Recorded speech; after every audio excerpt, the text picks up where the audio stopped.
Hello, I'm Bob the Bookerer and welcome back to my channel. Today I really wanted to speak about a book that I absolutely adored recently.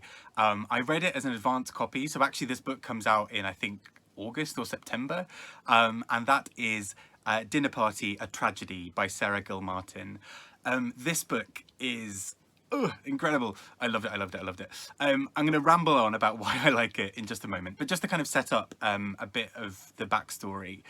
So, A Dinner Party, A Tragedy is set in Ireland, and it concerns a family who, through kind of a few series of events, have had a lot to talk about. Now, I already love family stories often anyway, and I think a big part of what is so powerful about family stories is often what is unsaid. The fact that families can disagree or have fallouts about something or just never speak about a certain thing for years, and it burns and it creates all these problems, and families disintegrate because of it. And that's exactly what happens at the heart of this. So we have this character, and her twin sister tragically dies, her sister Elaine, and we are left kind of trying to work out what this means for the rest of the family. And in fact, actually, the death is really postponed in the novel. We only get it a lot later. And every Halloween, because that was the day that she died, her twin sister, the living one, her two brothers, and sometimes partners or the mother will also be there. And we start off at just one of those where on this Halloween it is the main character, it's her two brothers and Liz, who is the partner of one of the brothers, and they are all there together to kind of again commemorate Elaine's death. And in doing so, they have also kind of brought the mother isn't there, and they joke a little bit about what how they would sum up the mum in one word, and they play all these kind of parlor games and all this kind of stuff. And that's when they say that the mother would describe this event as Dinner Party, A Tragedy, which is the name of the novel. But we get this really very tight and almost claustrophobic beginning to this novel. Everything is so perfectionist and tight as this character is taking things out of the oven and presenting them. And we start to get a sense that something is not quite right anyway, not only because of the tenseness of the situation, but also the tenseness of this language. Everything is so precise, and this character is fretting and is so in her own head whilst preparing these bits of food. She puts out this food and is automatically really concerned about the crust, and she doesn't want to take that many bites, and then she does at one point talk about only taking 10 bites across the whole evening. And we come to find out a bit later that she is anorexic, and that suddenly makes a lot more sense with the language that we've been presented, because the language is that kind of self-critical voice, that really biting, critical, relentless voice about perfectionism, about getting everything right, and about kind of getting rid of these kind of imperfections. And it all starts to make a lot more sense then. There is this absolutely brilliant moment. This is, early on, I'm a sucker for family stories anyway, and I'm especially a sucker for Irish ones. But even all of that aside, the absolute beauty of this language is just mind-blowing. I have never read a book where I have screenshotted or taken pictures of so many pages as I was going, because it would just be a turn of phrase here or a description there that was just mind-blowing. I wrote a rather gushing review on this as part of the whole kind of deal for getting an advanced reader copy, and part of what I said as part of that was just there's something about Sarah Gilmartin's language that is incredible, because at once it's incredibly descriptive but also cold and precise and cutting. It's very physical, but it's never vulgar. It's really, it just gets under your skin, and I could just follow the voice of this character for ages. I wanted to never put this book down. I just wanted to keep going with it entirely, and I just think this is stunning. So for me, what makes this so special then is watching how that preciseness of language maps with with her anorexia and with her sort of later struggles in sort of more general terms. So, for example, she bakes this dessert, and she starts getting rid of the little, I think it's a meringue, and she starts getting rid of the little bits at the top of this dessert, these little bits that seem out of place. And this is when we start to realize that something's not quite right, and that, you know, this main character is not happy, and that there's something that is destroying her from within.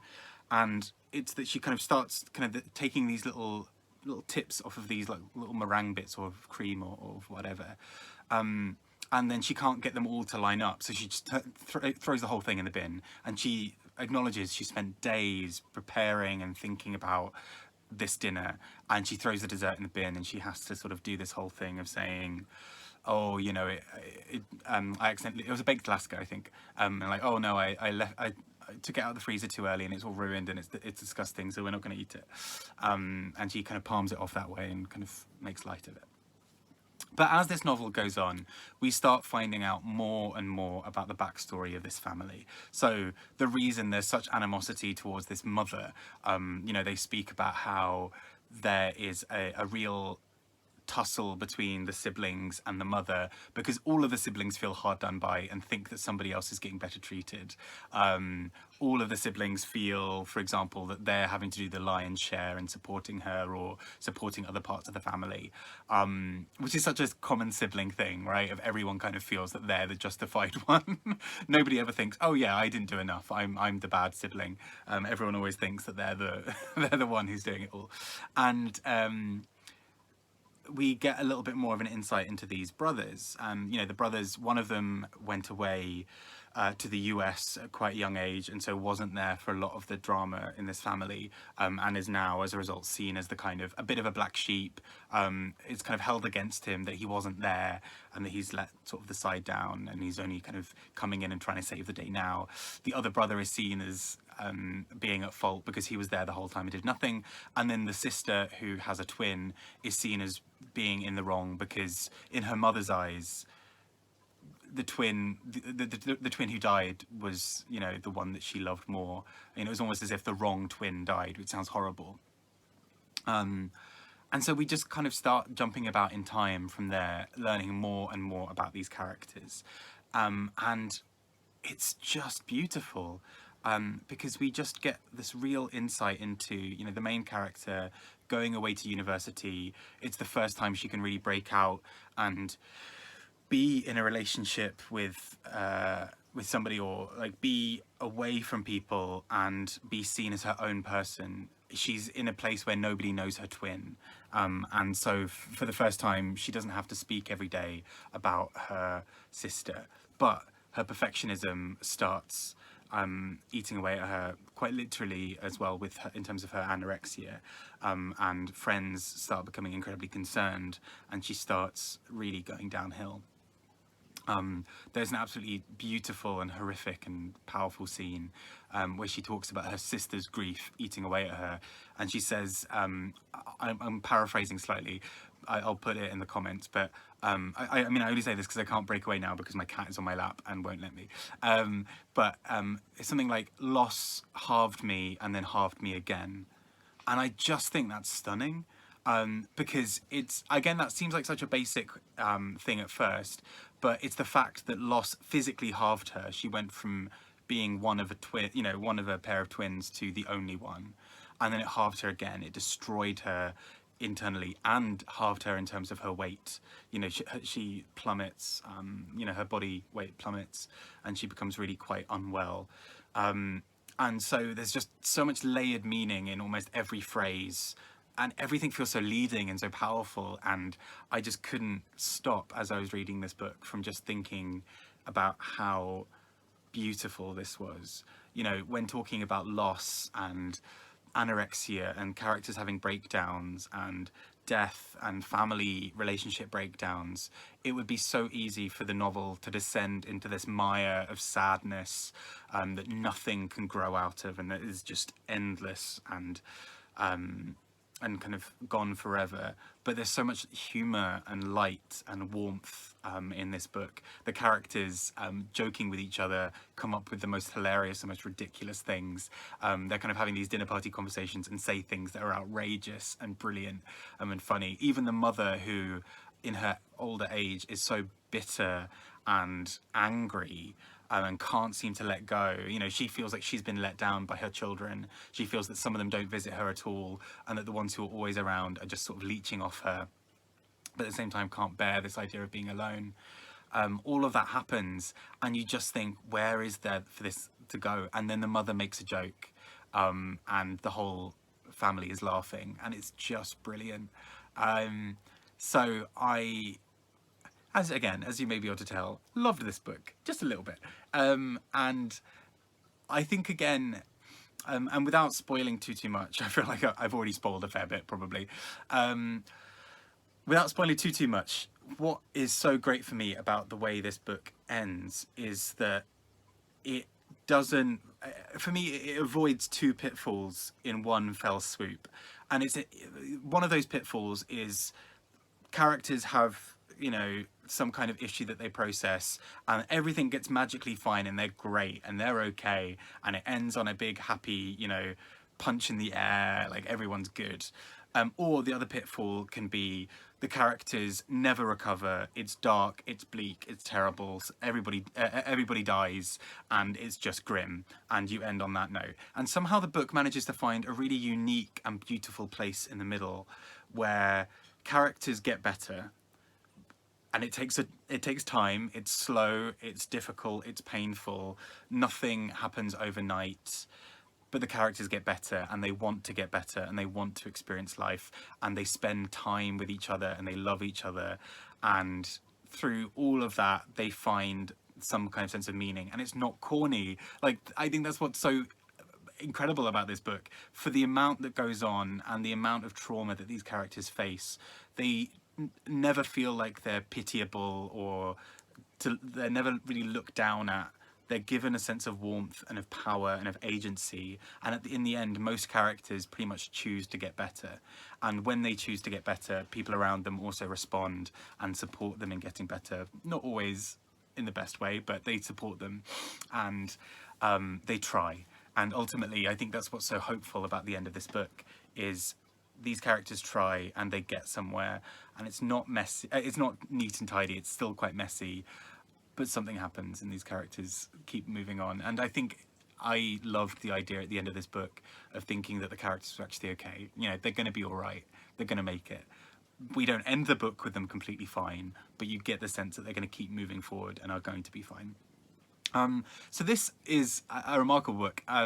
It is a debut novel, I believe, and coming out in August or September. And for me, I don't know if it is eligible time-wise, actually, because of that, for this year's Booker Prize. I would love to see this book on the Booker longlist. I mean, obviously, the Booker's not the be-all and end-all. It can be a great book and not be on the Booker longlist. But I want to see this book get the recognition I think it deserves. I just think it's a stunning piece of literature and a very exciting new writer. I think it's really, I mean, I don't really like comparing authors all that much, but Anne Enright, again, a Booker winner, but just a brilliant writer. She writes, she's on the front page of the book with, you know, a quote talking about how great the book is. And I actually, as I was reading the book, felt a very Anne Enright voice. And again, that's not to take away from Sarah Gilmartin or Anne Enright at all.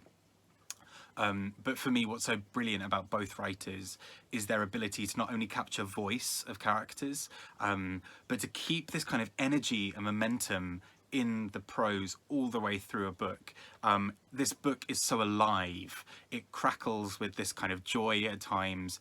It's, you know, it swims in this kind of sadness at other times, but it never ever feels like it's taking an easy route or a kind of basic route. It's always done with such power. It feels like this book's been revised and revised to get like the exact right phrasing for everything, but at the same time feels so raw and of the moment, you know, and just as if these words have come tumbling out of the characters' mouths. It feels so natural, but it also feels like it's had a lot of work done to chisel it down to the core of what this book is. So for me, this book's breathtaking, and I'm really, really excited to see how the book does. I really hope that it gets a bit of recognition this year. If not, I'm just going to be tooting its horn regardless all the way through. But yeah, for me, absolutely fantastic, and I really urge you to go out and read it when it comes out in August, I believe. If it does come out before, even better, that's great. If not, there's also a chance to read an advanced review copy through Net Galley at the time of this video. So please do check it out if that also interests you. I want to see this book get the love I think it deserves. I think this and The Prophets by Robert Jones Jr., which I read recently as well and also did a video on, are two books that I've read recently where I've just been so blown away by them that I can't really think of much else. I love these kinds of books, and I'm really excited to see such exciting voices really emerging in literature. So yes, those are my 2 pennies that lasted about 15 minutes. Anyway, take care. I hope you enjoyed the book. If you have already had a chance to read it, or can think of other sort of similar family dramas that you would really highly recommend, please do pop them in the comments. I've been Bob Bookerer with my cat, who is on my lap, and I hope you have a great time reading. Take care. Bye bye.